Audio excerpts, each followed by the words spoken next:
Ryan stood frozen for a moment, listening to the echo of the knock fade through the quiet house. His heart tightened. Something about the timing felt strange, almost too perfect, too sharp, as if the world had suddenly decided to reclaim what he had been protecting. He glanced toward the living room where the girl sat on the rug beside his son, quietly tracing shapes on the wooden eagle with her small finger. She looked calmer than the day he found her, but her eyes still carried a depth of fear that no child should ever have known. He approached the door slowly, wiping his palms against his jeans, unsure why nerves had suddenly taken hold of him. Maybe because deep down he sensed that this knock wasn't ordinary. He hesitated only a second before pulling the door open, and what he saw made him instinctively step back. 3 women stood on his porch, dressed in long traditional Apache garments, their faces etched with exhaustion, desperation, and something that looked dangerously close to heartbreak. Dust clung to their hems as though they had been searching for days without rest. The eldest woman stepped forward. Her eyes were sharp and heavy with grief, yet hopeful in a way that struck Ryan in the chest. "Sir, we're looking for a missing child," she said softly. Her voice trembled on the last word. The younger 2 women clutched each other's hands, their breaths unsteady. Ryan didn't answer right away. His mind raced, connecting dots, memories, and possibilities. A missing Apache child. A girl found alone in the desert. The fear in her eyes.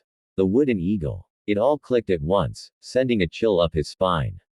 Before he could respond, tiny footsteps padded softly behind him. The girl peeked out from behind his leg, her fragile hand gripping the fabric of his jeans. The moment the women saw her, everything shattered. One of them gasped so loudly it cut through the air. Another covered her mouth, tears pouring instantly.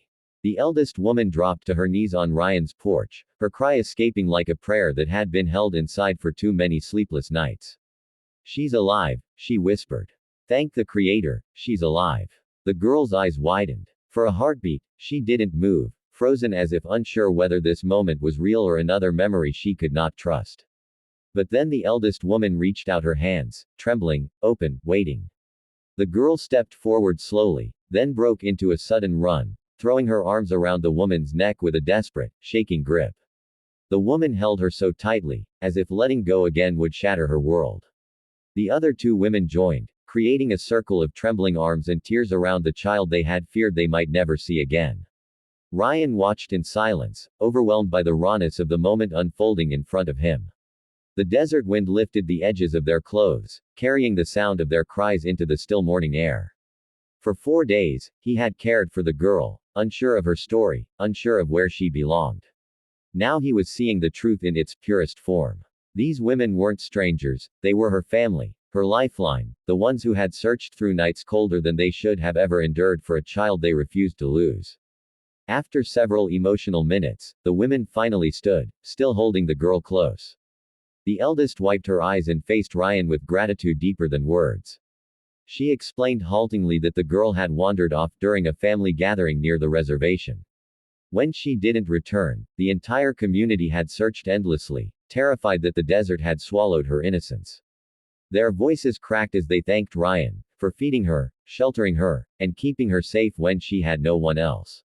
Ryan felt his throat tighten. He had only done what any decent human should do, yet to them, he had done everything. As the women prepared to leave, the eldest gently took Ryan's hand and placed the wooden eagle in his palm. "She carved this," the woman said softly. "It's her way of remembering people who protect her. Please, keep it. For your kindness." Ryan looked down at the small carving, its details rough yet filled with a child's sincerity. He closed his hand around it, feeling its warmth, realizing he had been part of a miracle without even knowing it. And as their truck drove away, disappearing into the endless Arizona horizon, Ryan stood on the porch with the carving pressed to his chest, grateful, humbled, and Ryan remained frozen on the porch, the weight of the wooden eagle warm against his trembling palm. The wind brushed past him, carrying the fading sound of the truck's engine into the desert silence. Inside, his house still felt charged with the emotion that had just unfolded, a storm of relief, love, and gratitude that didn't belong to him, yet had swept through his life like lightning. He looked down at the eagle again, running his thumb over its rough edges. The small carving held a story, one he had been part of without asking, without expecting anything in return. He stepped back inside slowly, almost cautiously, as if afraid the air would still hold their cries. His son stood by the couch, eyes wide with confusion and curiosity. Ryan offered him a tired smile and knelt beside him, explaining gently what had happened, though he doubted a 6-year-old could fully understand the meaning of saving someone's child. But his son listened quietly, nodding the way children do when they sense something important has taken place. Then he reached out and touched the wooden eagle, whispering, "She's safe now."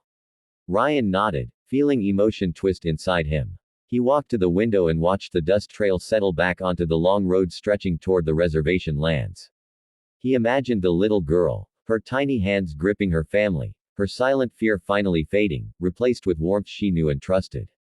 He felt a strange ache in his chest, a mix of loss and relief. For 4 days, his home had held a fragile life. It had felt fuller, louder, softer, all at once. Now that she was gone, the house felt strangely quiet, as if waiting for someone who wouldn't return. Yet Ryan knew he had done the right thing, no matter how much he had grown attached.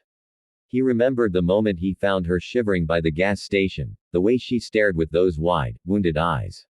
He remembered her first smile when his son offered her a toy, the way she traced the eagle carving before bed. Those moments were now stitched permanently into his memory. Even though she had left, the feeling remained. He had witnessed a family broken by fear and healed by hope. That was something he would carry forever. Later that afternoon, Ryan stepped outside with a coffee in hand, letting the sun warm his face. He sat on the porch steps, the wooden eagle resting beside him, catching the light on its carved wings. The desert stretched endlessly around him, rugged, unforgiving, yet holding stories of survival older than anything he could imagine. He wondered how far the girl had wandered, how scared she must have been, how strong she had needed to be to endure the desert nights. And then he thought about the women, about the desperation in their eyes as they searched the land for someone they loved more than life itself. As the day passed, Ryan replayed the moment the eldest woman had placed the carving in his hand. Her grip had been gentle but firm, filled with gratitude that words could never fully capture. "For your compassion," she had said. Such a simple sentence, but it carried centuries of meaning. Compassion was survival. Compassion was community. Compassion was the reason the little girl was alive. He felt humbled, almost unworthy of the gift, because in his mind, all he had done was what any human should do. But to them, it had been everything. That night, after putting his son to bed, Ryan sat alone at the kitchen table. The house creaked softly, settling into its nighttime stillness. He placed the wooden eagle in front of him, staring at it as if it were a doorway into a world he had only glimpsed. The girl's small fingerprints were still visible on the carved wings. Ryan smiled faintly. He knew he might never see her again, and yet, in some unexplainable way, she had become a part of his story. A reminder that even in the vast, unforgiving desert, humanity could still bloom, quietly, unexpectedly, beautifully.